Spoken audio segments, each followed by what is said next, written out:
রাঙ্গামাটির কাউখালীতে ঘটেছে এক বীভৎস হত্যাকাণ্ড। অপহরণের ৮ দিন পর উদ্ধার করা হয়েছে ব্যবসায়ী মামুনের মাটিতে পুঁতে রাখা দ্বিখণ্ডিত বস্তাবন্দি লাশ। ঘাতক তারই সাবেক কর্মচারী কামরুল এবং কামরুলের স্ত্রী সাথী আক্তার।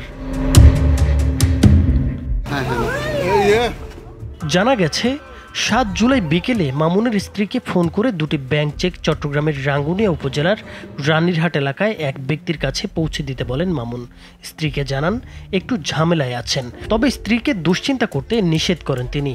পরদিন মামুনের নম্বর থেকে তার স্ত্রীর মোবাইলে ফোন করে বলা হয় মামুনকে অপহরণ করা হয়েছে, মুক্তিপণ হিসেবে দিতে হবে ১০ লাখ টাকা। এ ঘটনায় মামুনের স্ত্রী সেদিনই কাউখালী থানায় একটি নিখোঁজ ডায়েরি করেন। সন্ধ্যায় আমাকে ফোন দিয়ে বলতেছে আমি 2টা চেকের পাতা পাঠানোর জন্য।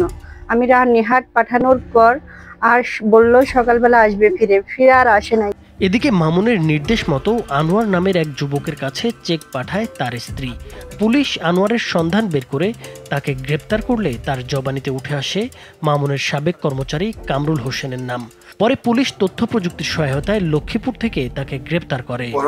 পরে আমরা যে তার ওয়াইফের নিখোঁজ জিডি, ওটার ভিত্তিতে আমরা বিভিন্ন জায়গায় অভিযান পরিচালনা করি এবং তথ্যের ভিত্তিতে আমরা গতকাল সন্ধ্যায় আমরা লক্ষ্মীপুর থেকে এই মামলার যে প্রাইম অ্যাকিউজড কামরুলকে আমরা গ্রেপ্তার করতে সক্ষম হই।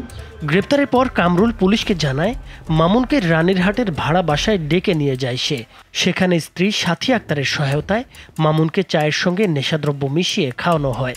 অজ্ঞান হওয়ার পর তাকে হত্যা করে তারা।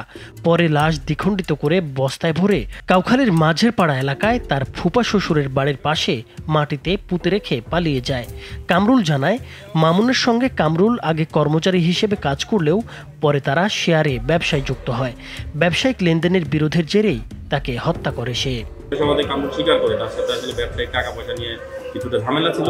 সেই ঝামেলার প্রেক্ষিতেই সে পরিকল্পিতভাবে রানীরহাটে তার ভাড়া বাসায় তাকে নিয়ে যায় এবং সেখানে চায়ের সাথে মিশিয়ে ঘুমের ওষুধ দেয় এবং অতিমাত্রায় ঘুমের ওষুধ দেওয়ার ফলে সেখানে তার মৃত্যু হয়।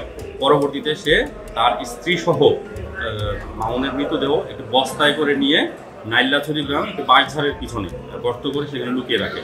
কামরুলের স্বীকারোক্তির ভিত্তিতে মঙ্গলবার সকালে পুলিশ মামুনের লাশ উদ্ধার করে। হত্যাকাণ্ডে জড়িত থাকার অভিযোগে কামরুলের স্ত্রী সাথী আক্তারকেও গ্রেপ্তার করা হয়েছে। পুলিশ জানিয়েছে মামলার প্রস্তুতি শেষে ঘাতক কামরুলকে আদালতে তোলা হবে এবং রিমান্ড আবেদন করা হবে। এছাড়া চেক গ্রহণকারী আনোয়ারকেও গ্রেপ্তার করে আদালতের মাধ্যমে জেল হাজতে পাঠানো হয়েছে। নাইমুর হোসেন, মাছরাঙ্গা টেলিভিশন।